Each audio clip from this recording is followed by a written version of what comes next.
Pronto. Viviane, estamos já em gravação. Aí você se prepara aí, prepara o seu material. Quando você tiver... Sim. Viviane Gandra é a nossa 5ª candidata classificada na 2ª fase. Uhum. Viviane, você, então, pode se preparar para compartilhar e você tem 50 minutos para a sua apresentação. Ok. Vocês já estão conseguindo ver o material? Sim, Aí se você perfeitamente. puder Só botar colocar em tela modo... cheia. Isso. Ok, mas eu gosto dele assim. Tem necessidade sem tela cheia? Porque eu gosto de Não. Como você quiser. porque eu Não, gosto de ampliar a figura. Isso. Ah, Eu tá acho bom. que o candidato anterior se atrapalhou um pouquinho com a tela cheia, porque estava atrapalhado pelas... isso. Não, pode fazer Tudo dessa bem. maneira.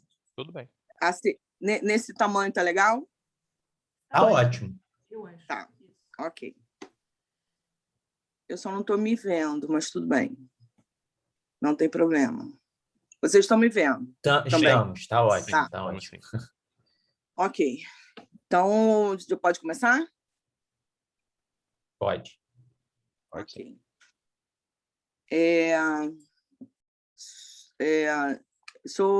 Boa tarde, sou a professora Viviane Gandra, professora de anatomia, e hoje eu vou falar sobre o sistema endócrino, anatomia do sistema endócrino.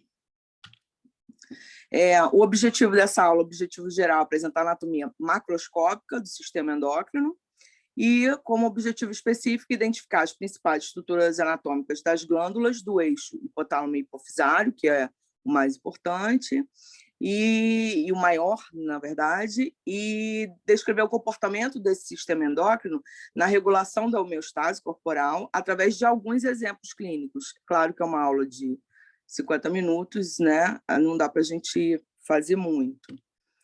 Então, eu dividi a aula em 3 itens, né? Primeiro eu vou falar dos conceitos e definições, depois o eixo hipotálamo hipofisário, e os exemplos clínicos, que dentro desses exemplos eu vou falar da anatomia de algumas glândulas envolvidas, alguns hormônios envolvidos e o mecanismo de ação desses hormônios. Bom, então vamos para o primeiro item da aula, conceitos e definições. Bom, a definição do sistema endócrino, conjunto de glândulas responsáveis pela produção dos hormônios, que são lançados na corrente sanguínea. Vale lembrar que o sistema endócrino ele vai atuar em determinados órgãos, né, longe, né, do seu ponto de origem. Então, vale ressaltar que a corrente sanguínea é fundamental para isso. E até chegar os órgãos-alvo, que é onde vai atuar esses hormônios. Então, o hormônio ele pode ser liberado num local e atuar em outro local distante, e a corrente sanguínea vai facilitar esse trajeto. As glândulas, né, que o sistema endócrino é formado por glândulas, são agrupamentos de células ou órgãos especializados na produção, na eliminação, secreção de substâncias. Essas substâncias, muitas vezes, as chamamos de neurosecretores ou então os próprios hormônios. Né? É um tecido glandular, por isso que a gente chama de agrupamento de células. Antes de começar a falar propriamente dito do sistema endócrino, por que é sistema endócrino? Né? Porque existe o sistema exócrino, exo, né? Fora. Então, o sistema exócrino ele é diferente, são glândulas diferentes, são glândulas que possuem ductos, são glândulas que eliminam, né, substâncias ou para fora do corpo, como glândula lacrimal, glândula sudorípara, sebácea, ou então para dentro de uma cavidade oca, a glândula salivar, por exemplo, né, as glândulas sublingual, submandibular, parótida, elas liberam as substâncias, né, delas na região oca do corpo, no caso a boca.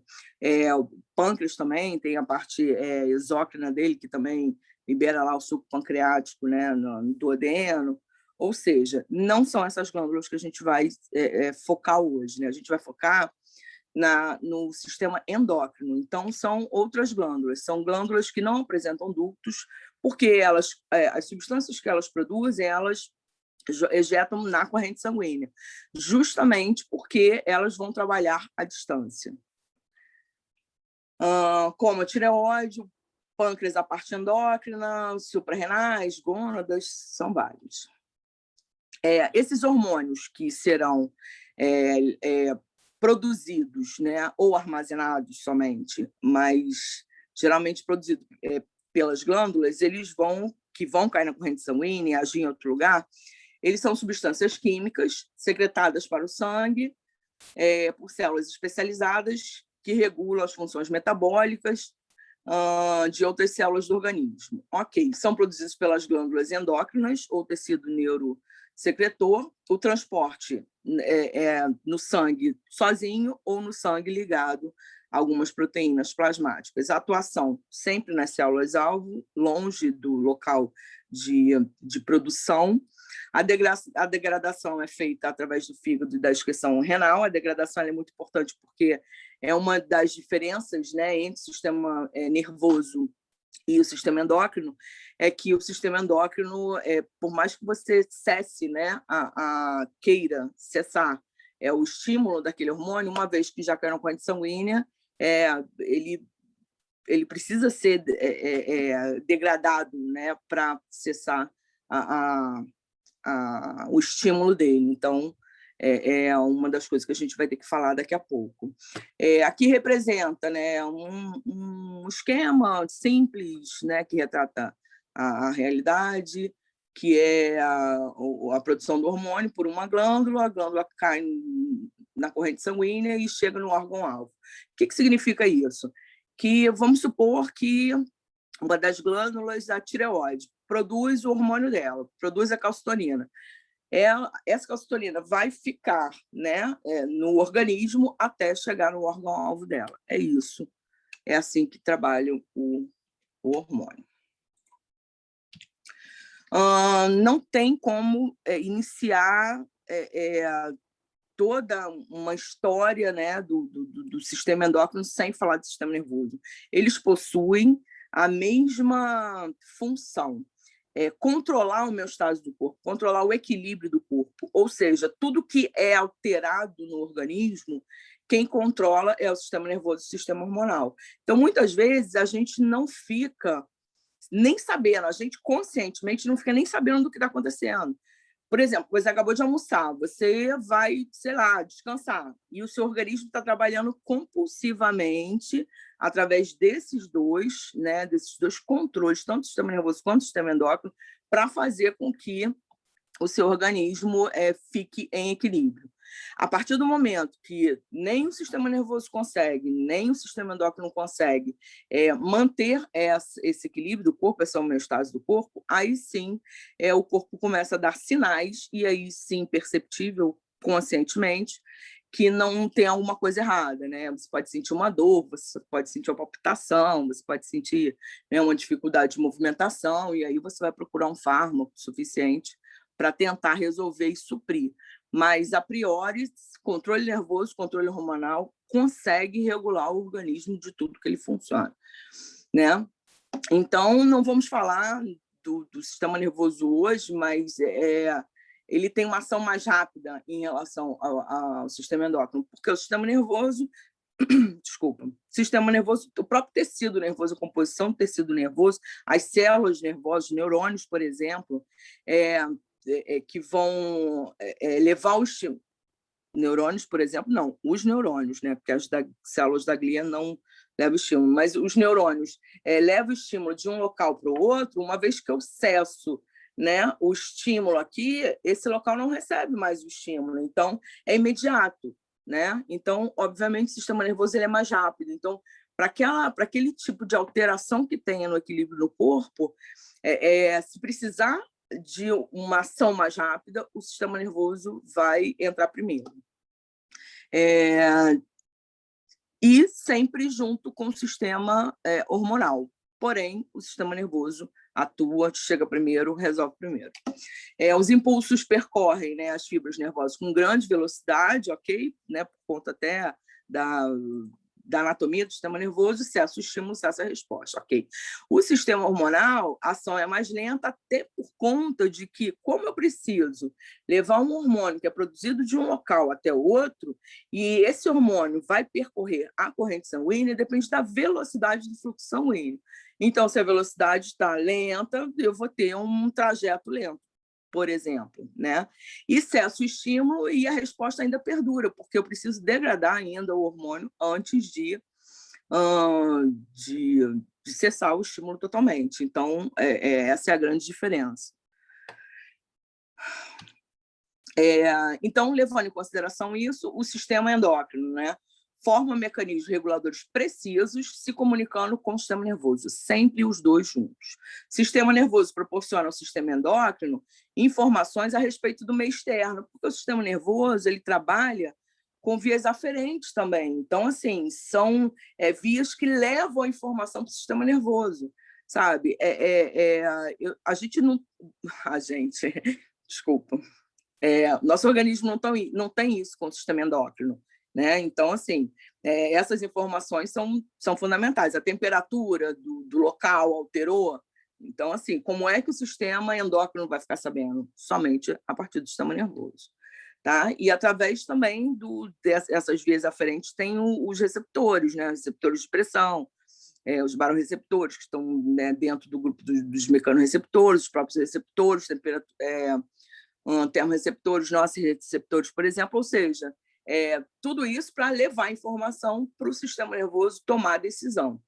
E uma vez que ele pode dividir essa função com o sistema endócrino, isso vai acontecer. O sistema endócrino regula a resposta interna do organismo a esta informação. Ok, chegou a informação, ele vai ajudar. O sistema endócrino e o sistema nervoso exercem ação na coordenação e regulação das funções corporais. Foi o que eu acabei de dizer. São os dois sistemas que regulam o organismo, são fundamentais e é legal isso. Como é feito esse controle? Através de feedback. Respostas, né, que estão chegando no sistema nervoso e no sistema endócrino das possíveis alterações do organismo, para que eles comecem a trabalhar. Então, assim, eles precisam desse feedback, né? A definição de feedback.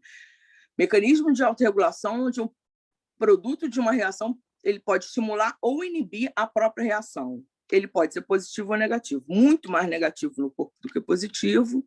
Né? Um exemplo de feedback negativo, por exemplo, o corpo produz resposta. Tira esse uma daí.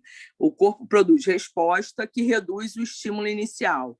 Então, por exemplo, concentração de CO2. Se tem a concentração de CO2 aumentada no sangue, por exemplo, e essa concentração de CO2, a única maneira de você diminuir é você colocar, uma das maneiras é você colocar esse CO2 para fora, o que vai acontecer? O próprio organismo vai fazer com que você aumente a ventilação. Uma vez aumentando a ventilação pulmonar, essa concentração de CO2 diminui. Ou seja, ele resolveu um problema, nem ficamos sabendo, mas voltou ao equilíbrio do corpo. Esse é o feedback negativo. Feedback positivo, por exemplo, é muito fofo, né? É clássico esse esquema, né? Na literatura, o corpo produz resposta que reforça o estímulo. Aí sim, o feedback positivo.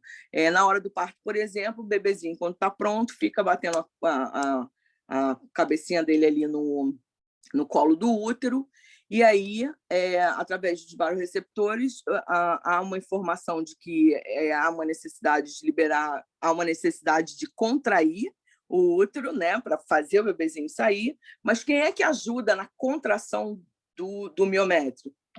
A ocitocina. Então, o hipotálamo, que já tinha enviado um golinho de ocitocina lá para ser armazenado na neurohipófise, manda o neurosecretor, a neurohipófise libera a ocitocina, cai na corrente sanguínea, chega na região do útero, ajuda na contração do miométrio e ajuda na saída do bebê. Esse é um feedback positivo. Ok? Vamos para a segunda parte. Eixo hipotálamo-hipofisário. Vamos falar um golinho do hipotálamo, depois um pouquinho da hipófise, e aí sim a gente faz a comunicação, né, entre o hipotálamo e a hipófise.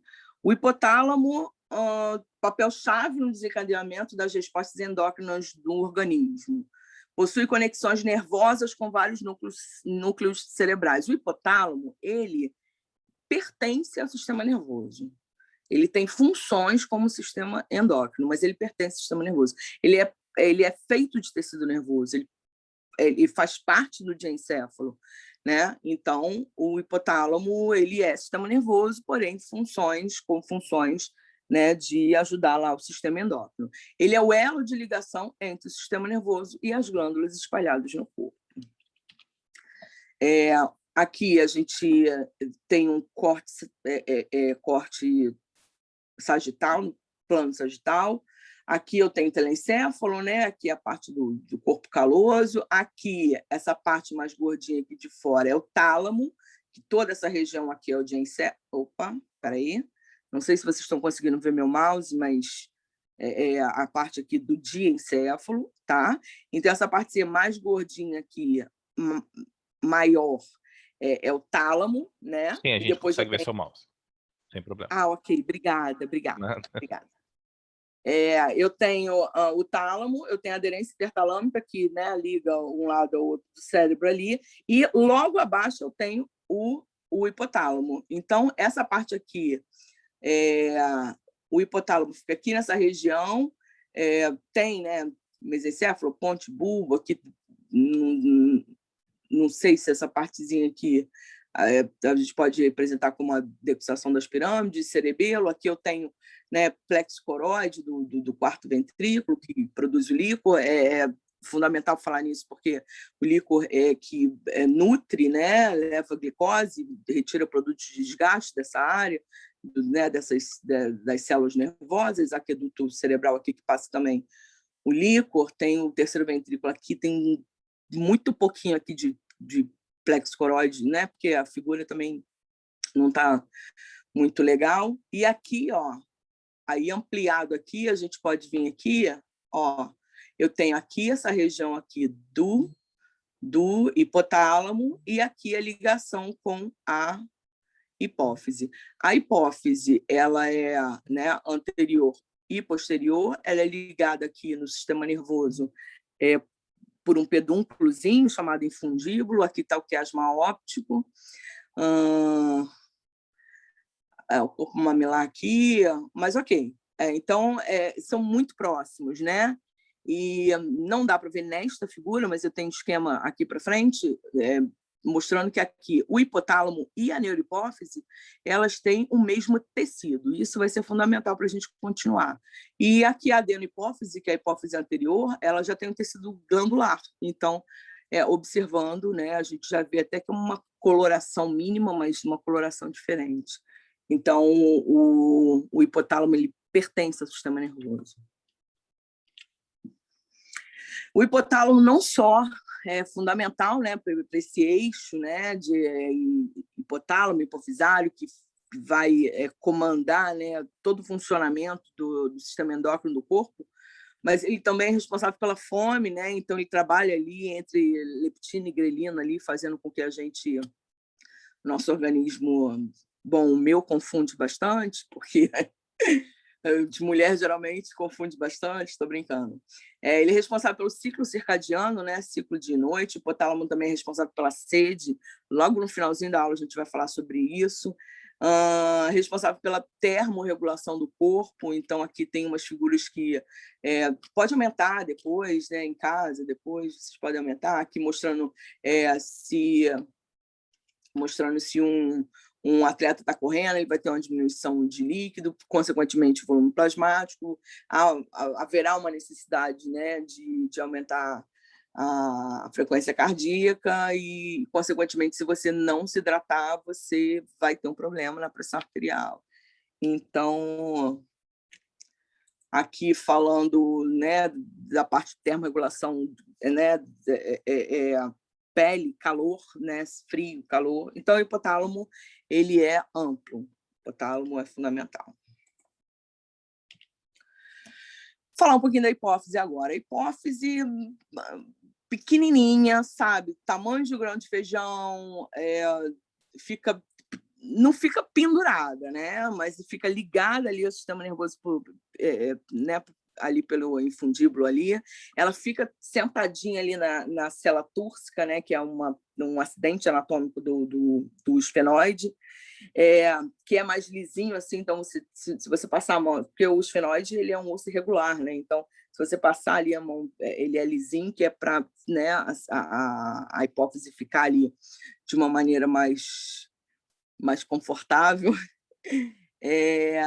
E ela é dividida em duas partes. Nesse esquema aqui, já podem observar que há o tecido nervoso, né? E a neurohipófise também tem tecido nervoso. E a adenopófise, tecido glandular. Tem um outro esquema aqui, a mesma coisa, é o mesmo esquema, né? Mudou a cor, mudou quem fez, são figuras, né, livres na internet, vale lembrar.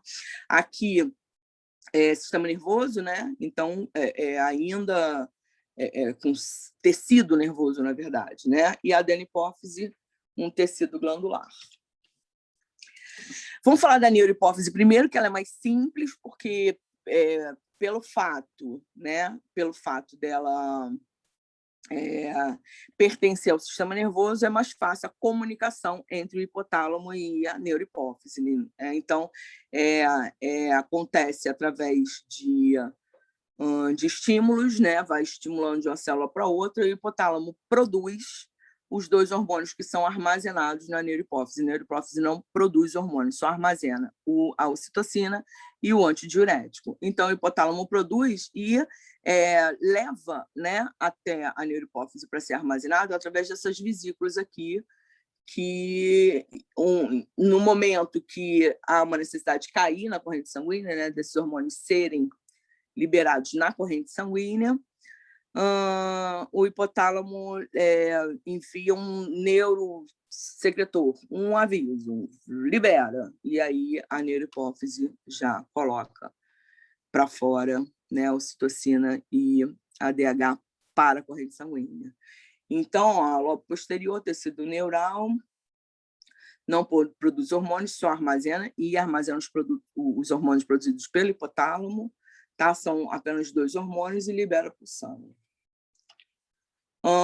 Rapidamente falar dos 2 hormônios da neurohipófise, né? Até porque são só 2. Então, a ocitocina controla a ejeção de leite durante a amamentação, contração do útero, que a gente até já falou disso, mas também atua como neurotransmissor envolvido no comportamento social, sexual e maternal.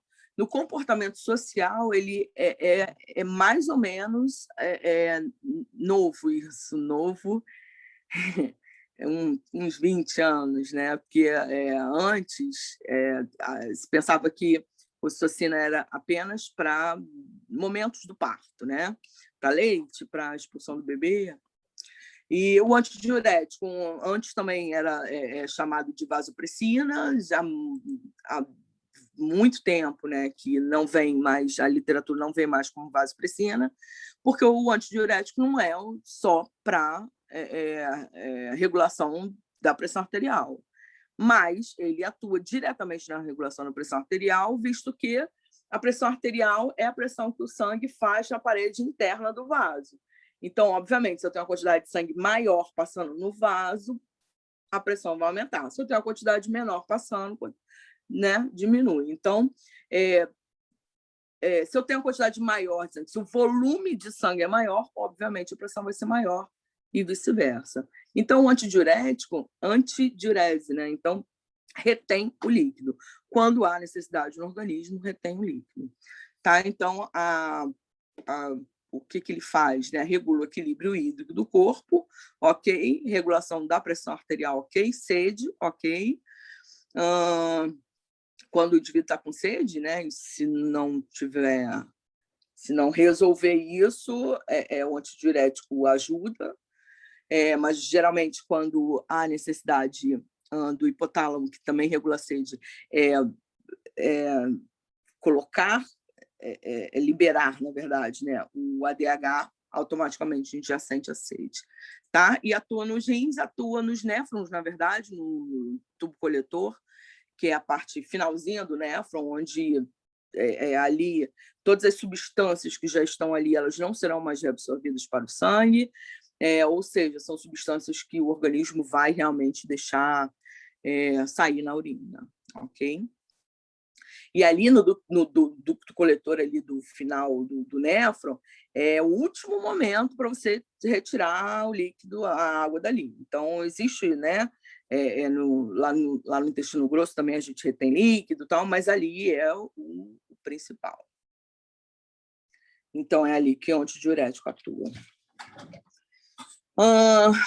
Falar agora da adenopófise, que ela é mais complexa, tá? Porque ela não é uma glândula com tecido nervoso, muito pelo contrário, é uma glândula com tecido glandular, então ela é capaz de produzir hormônios e produz hormônios. Os hormônios produzidos a gente pode chamá-los de tróficos, e tem uma questão, eu preciso fazer com que o hipotálamo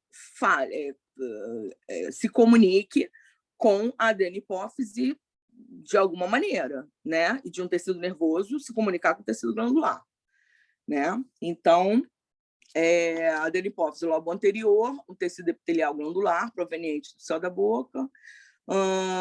São 6 hormônios tróficos, vamos falar deles, e são liberados no sangue. Ok. Bom, como funciona? Da mesma maneira que o hipotálamo se comunicou com a neurohipófise através de vesículas de estímulos células do próprio sistema nervoso, o hipotálamo vai se comunicar com a adenopófise através de uma circulação portal. Vai lembrar que existem 4 tipos de circulações no corpo, né?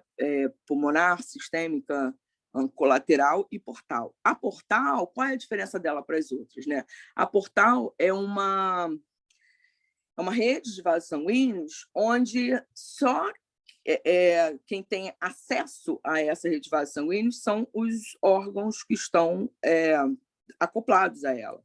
Então, por exemplo, existe uma circulação portal lá no fígado, né, que é o mais comum, inclusive, e existe aqui. Então, o hipotálamo ele vai liberar neurosecretores, também podemos chamar de hormônios, vai liberar hormônios específicos para a adenopófise. Vai liberar nesta circulação portal e a adenopófise vai interpretando,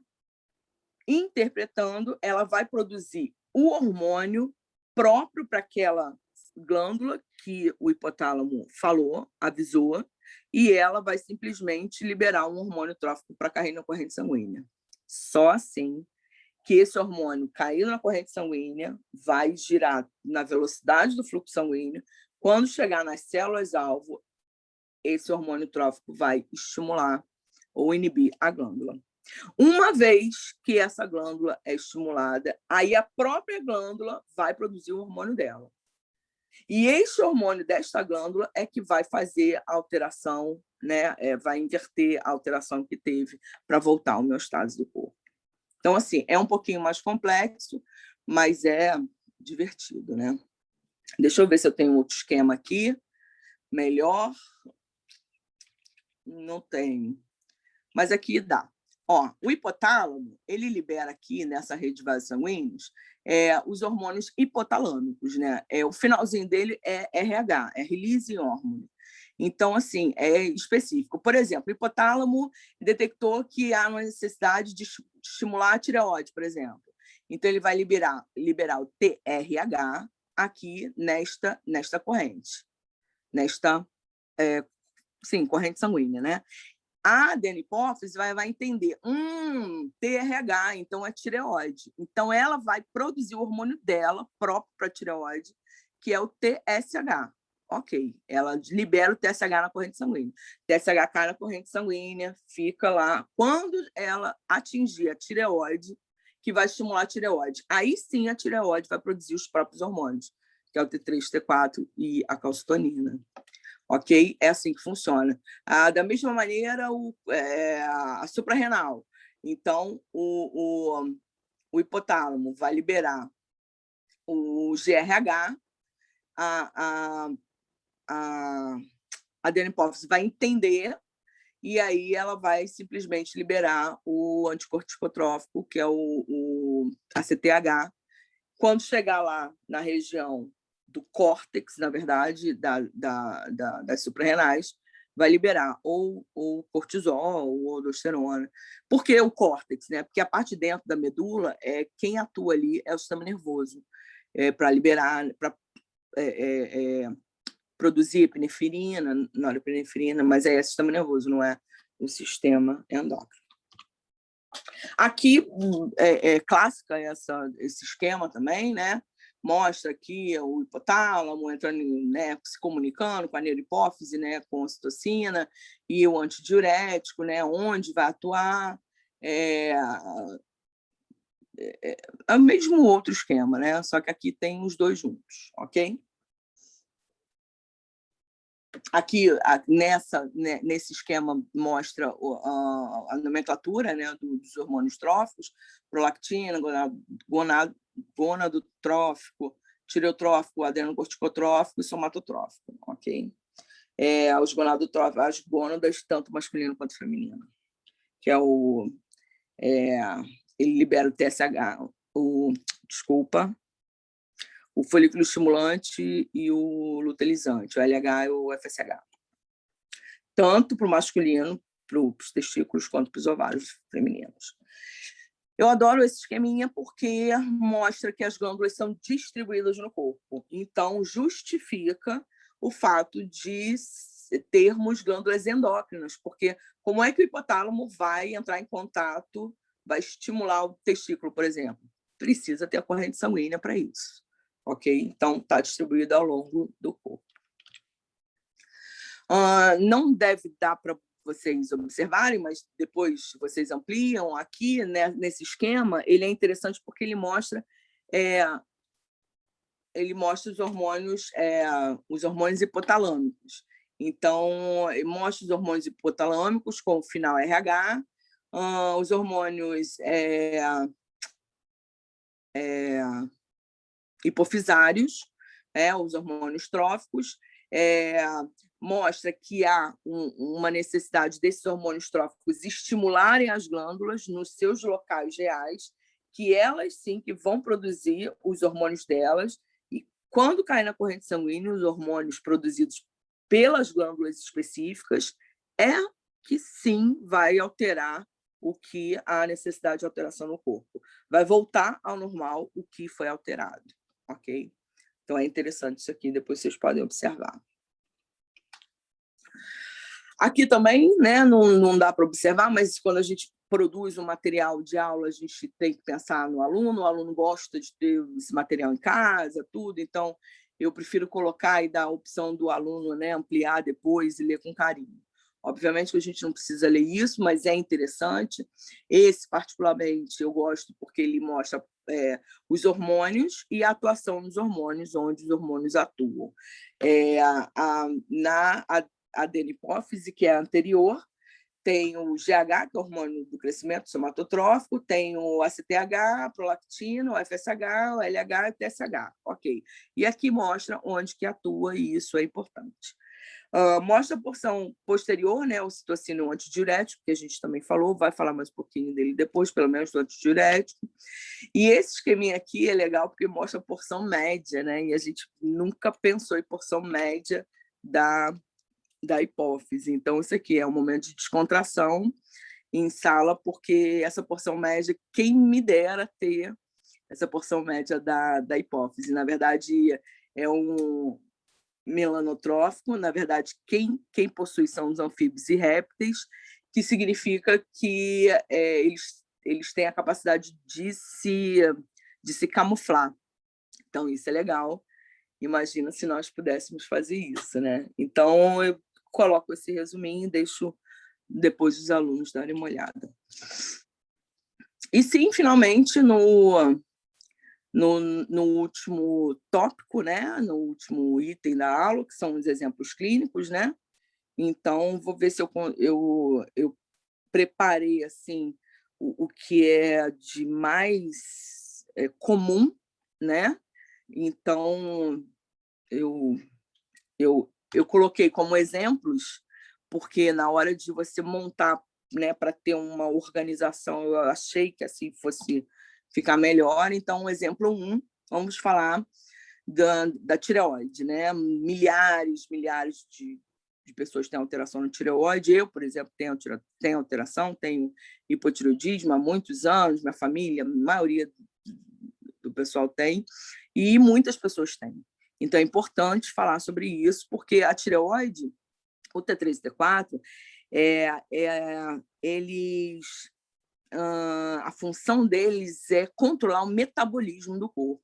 Então, por exemplo, se há uma disfunção, e se você ainda não conseguiu reverter essa disfunção, o que vai acontecer? No hipotireoidismo, por exemplo, você vai ficar uma pessoa mais cansada. Quando você acaba de comer, você fica muito tempo para fazer a digestão, porque é tudo muito lento. Você coloca uma roupa que ficou legal de manhã, no final da tarde, a roupa está explodindo, porque você teve uma retenção de líquido o dia inteiro, inchaço, quer dizer, possibilidade de bose, possibilidade de câncer, se não for tratado. Então, assim, o hipotireoidismo, tendência à obesidade, ele é bem ruim. O bom é que tem muitas patologias piores, né? E isso a gente consegue resolver com, né, um comprimidinho, né, da quantidade de hormônio que o organismo não conseguiu produzir, você toma aquela quantidadezinha todo dia e resolve. Então, isso é uma coisa boa, né? A tireoide, ela fica aqui na região do pescoço. Eu coloquei este esquema aqui, porque aqui, ó, mostra nessa partezinha aqui de baixo, é porque eu não consigo enxergar. O meu mouse está aqui. Tem na parte posterior dela, né? Se você olhar anteroposteriormente, na parte posterior da tireoide, tem 4 itenzinhos amarelinhos aqui, que são as paratireoides, a gente vai falar delas daqui a pouco. Então, a tireoide, ela fica nessa região. Então, a tireoide, ela pode aumentar de tamanho, diminuir, ela pode se autofagocitar, que é de Hashimoto, ou seja, não é a melhor coisa do mundo, mas ela fica ali. Quem vai estimular, né, são os hormônios hipotálamos, o TRH, o hormônio hipofisário, TSH, os hormônios envolvidos, T3 e T4. Então, como é que funciona o mecanismo de ação? Ó, o mecanismo de ação é simples. O hipotálamo vai detectar, liberar o TRH. O TRH cai naquela circulação portal, a adenipófise entende que é tireoide, vai produzir um hormônio trófico, que é o TSH. TSH cai na corrente sanguínea, quando chegar na região da tireoide, vai estimular a tireoide vai liberar o T3 e T4.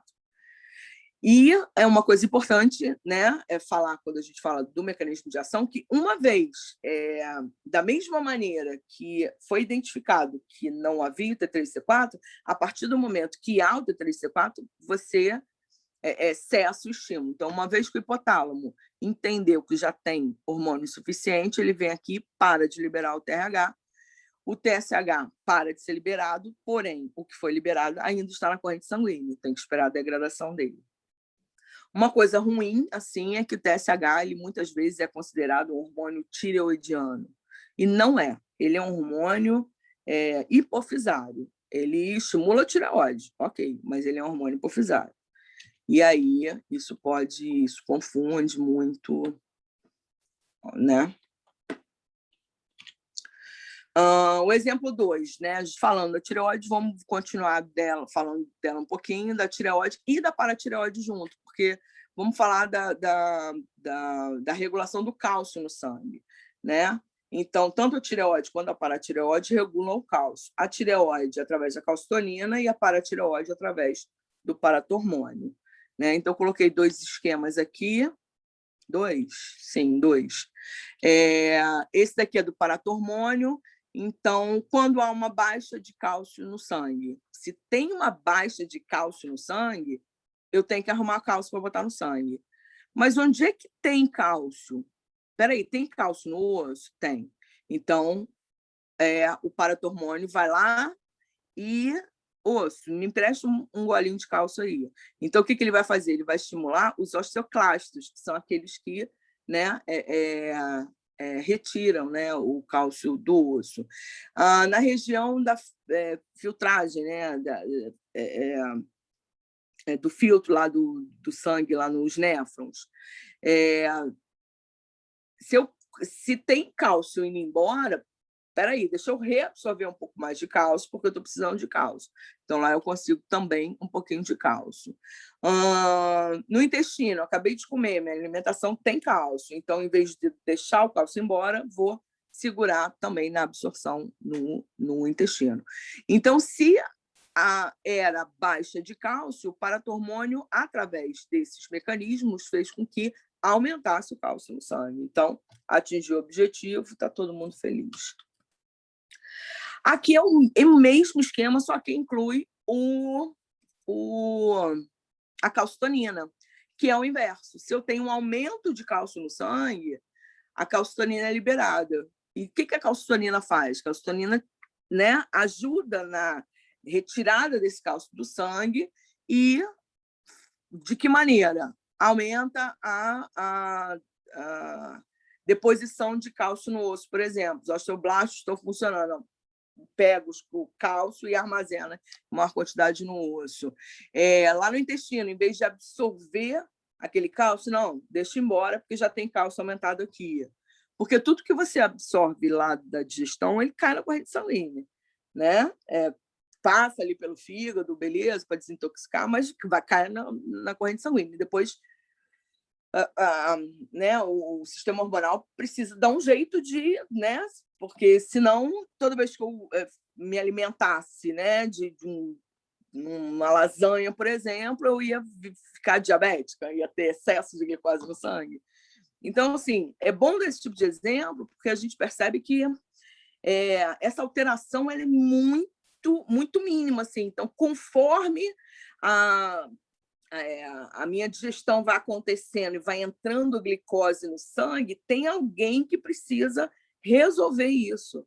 Então, assim, essa oscilação é muito tênue, assim, sabe? Para mais e para menos. Então, assim, enquanto você está descansando depois do almoço, o seu organismo está trabalhando, né, incessantemente.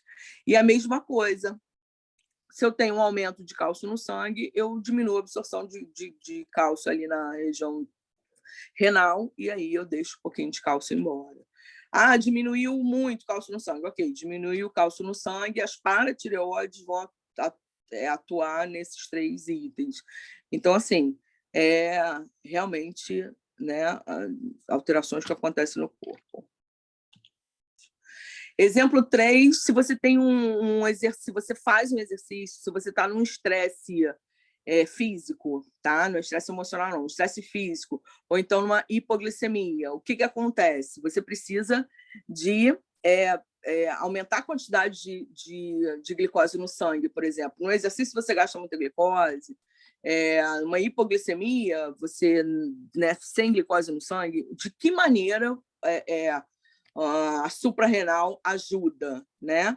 Então, mesmo esquema, o hipotálamo libera o CRH, a hipófise libera o CTRH, quando chega no córtex das adrenais, da suprarrenal, vai liberar o cortisol.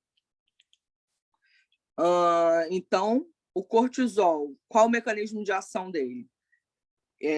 Hipotálamo libera o CRH, a adenipófise, o ACTH, o córtex adrenal produz cortisol, que é liberado na corrente sanguínea. Uma vez sendo liberado na corrente sanguínea, vai atuar diretamente onde tem glicose sobrando. Músculos esqueléticos, se eu estiver aqui no exercício, obviamente, nos músculos que eu recrutados para o meu exercício, obviamente, eles não terão.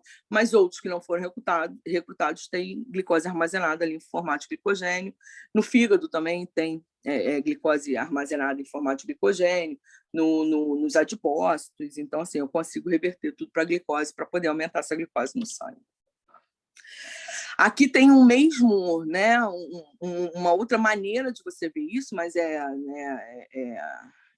a gente já até, né, é um pouco mais detalhado, né? Mas aqui já no jejum prolongado, está super na moda fazer um jejum prolongado para poder emagrecer, né? Funciona ou não funciona? Então, o organismo não sabe que você está fazendo regime, o organismo só sabe que está faltando glicose lá no sangue. Então, de que maneira que eu consigo aumentar essa glicose no sangue? Então, fazendo uma gliconeogênese, né? Que é a formação de novas moléculas de glicose a partir de substâncias não convencionais, tipo lactato, por exemplo. Não, vamos fazer com que o lactato volte a ser glicose. Na verdade, piruvato, né? E depois glicose. Desculpa. Estimula o fígado, porque existe uma quantidade grande de glicose armazenada em formato de glicogênio lá no fígado, mobiliza os ácidos graxos, bloqueia a entrada de glicose nos tecidos, ou seja, é tudo para reverter, né? Então, o cortisol é fundamental. Quarto exemplo, hipo e hiperglicemia. Então, na verdade, é uma outra maneira da gente, né,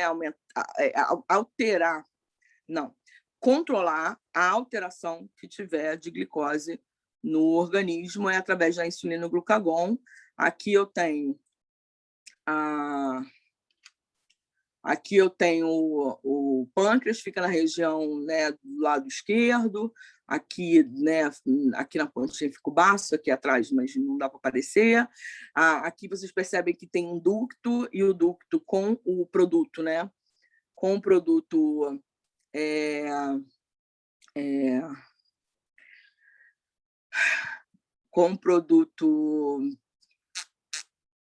suco pancreático, ele libera aqui dentro do duodeno. Mas o pâncreas, por ser também uma glândula exócrina, tem aqui esse roxinho aqui, são as ilhotas de Langerhans, que tem, né, 2 tipos de células alfa e beta pancreáticas. Se eu tenho uma glicose aumentada no sangue, eu preciso de insulina. Então, as células beta-pancreáticas vão produzir insulina e, automaticamente, caindo essa insulina na corrente sanguínea, vão reverter esse excesso de glicose no sangue. E o oposto é com a diminuição de glicose no sangue, que as células alfa-pancreáticas, quando forem produzir o glucagon, como elas são antagônicas, enquanto um grupo de células é estimulado, o outro é inibido e vice-versa. Então, nesse esqueminha aqui, tem um alimento, como, né, você acabou de se alimentar, alta taxa de glicose no sangue. Então, estimula as células beta-pancreáticas, né, que vão liberar insulina, e inibe as alfa-pancreáticas, ou seja, não produz o glucagon. A insulina vai fazer com que essas moléculas de glicose em excesso sejam armazenadas, né? Nesse caso aqui está o fígado apenas, mas também pode ser armazenadas em outros tecidos, principalmente nos músculos, através de glicogênio também, né? E uma vez que há uma baixa de glicose, inibe as beta-pancreáticas e estimula as alfa-pancreáticas para produzir o glucagon. O glucagon vai fazer exatamente o processo inverso. Vai captar glicose da onde está armazenada e colocar na corrente sanguínea. Aqui, exemplo 5, o último exemplo, para a gente terminar, eu tenho controle da pressão arterial. O controle da pressão arterial ele é fundamental porque, nossa, a quantidade de pessoas que têm alteração na pressão arterial no mundo é incrível. Então, assim, de que maneira o nosso organismo tenta fazer esse controle até que ele não consiga mais, e aí a gente, né, necessita de médico e fármaco e etc., para tentar resolver. Mas quando alguém identifica que tem uma pressão arterial aumentada, se não tiver nenhum problema físico, né, um problema físico interno, né, sei lá, uma obstrução numa artéria, algum problema no músculo cardíaco, né, numa das válvulas, nas grandes artérias, se não tiver nenhum problema físico, demora. Então, assim, quando o indivíduo descobre, eu sou um hipertenso, ele está há 20 anos hipertenso, porque o organismo está ali batalhando para tentar fazer com que não seja aumentada ou diminuída essa pressão arterial, ou seja, o controle, né, é feito o tempo todo. Então, o controle da pressão arterial é feito tanto pelo sistema nervoso quanto pelo sistema endócrino, né? No sistema nervoso, como é mais rápido, né, até pelo próprio tecido do sistema nervoso, o sistema nervoso tem auxílio dos baroreceptores, dos quimiorreceptores, né, que são os... calma aí, estou falando muito rápido por causa, desculpa, do tempo. Desculpa. Tá. O sistema nervoso, ele controla. O controle é mais rápido. Os baroreceptores, né, que fica ali na região, né, do tronco da carótida, ali no arco aórtico, se ligam ali diretamente ao nervo vago, ali, que é o 10º par ali do nervo craniano, ao glossofaríngeo, que é o 9º. Com as estimulações diversas, inversas, né, um em outro, o vago do sistema simpático e o glossofaríngeo do sistema parasimpático, e eles conseguem controlar a pressão arterial. Ok, mas a gente não vai falar do sistema nervoso. Os quimiorreceptores também, central e periférico, através da pressão parcial, né, de CO2 e oxigênio, também é uma outra maneira de controlar a pressão arterial, tudo bem, mas não é o nosso foco. Mas uma coisa que é importante que eu coloquei, por que eu coloquei isso?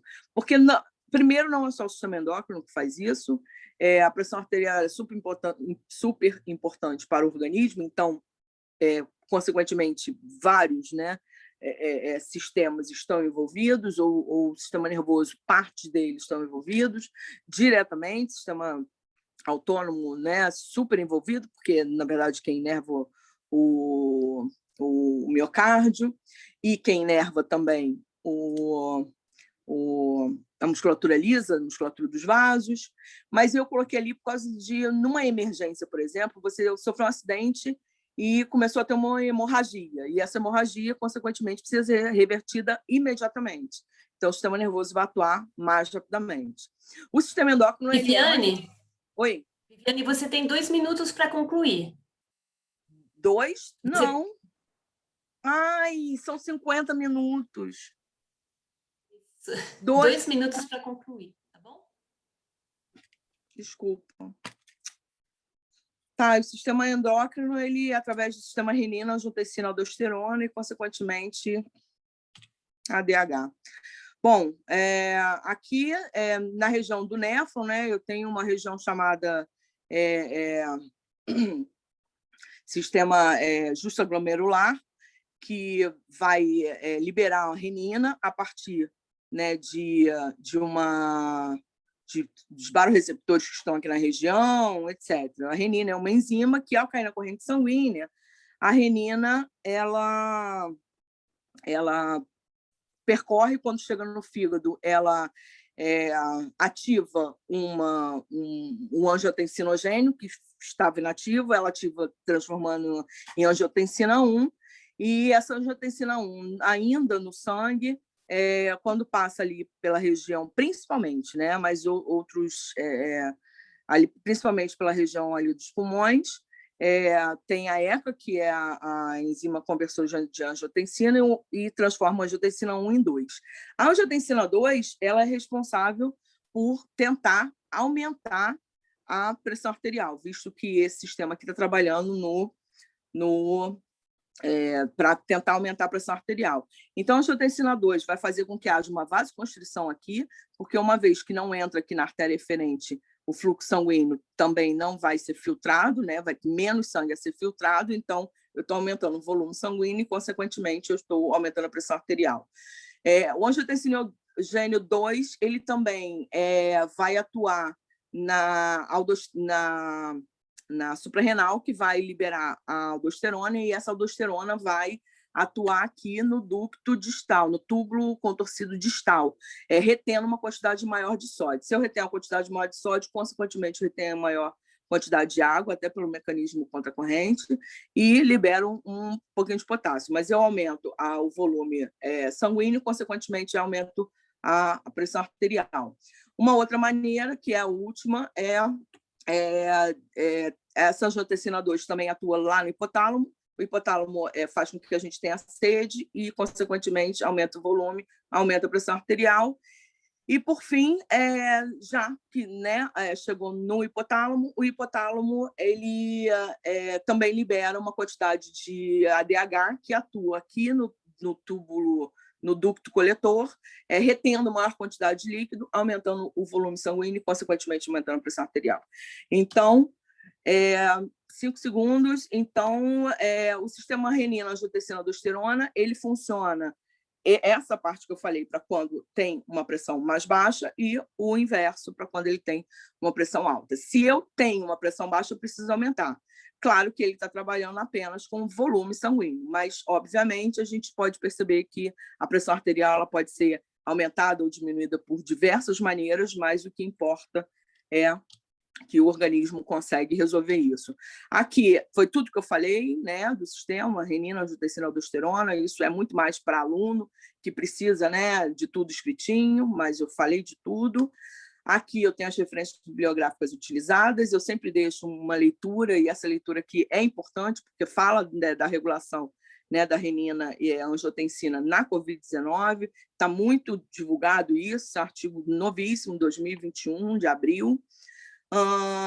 Também deixo questões para fixação, deixei nesse sentido 10 questões, são questões criadas por mim, simples e não simples, questões de concursos, só para o aluno fazer mesmo como exercício de fixação, e é isso.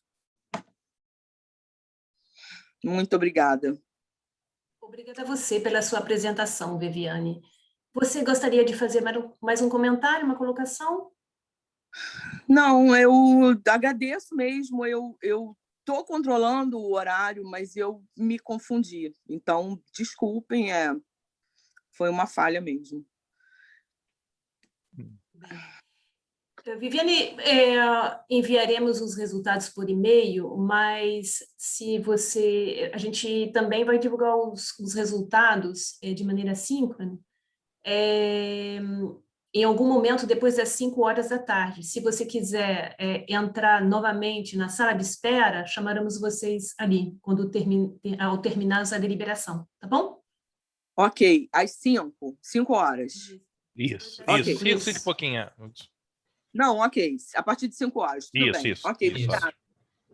Tá bom, Obrigada, obrigado. gente. Viviane. Obrigado, Viviane, obrigado. Gente, vou parar aqui então. Parar aqui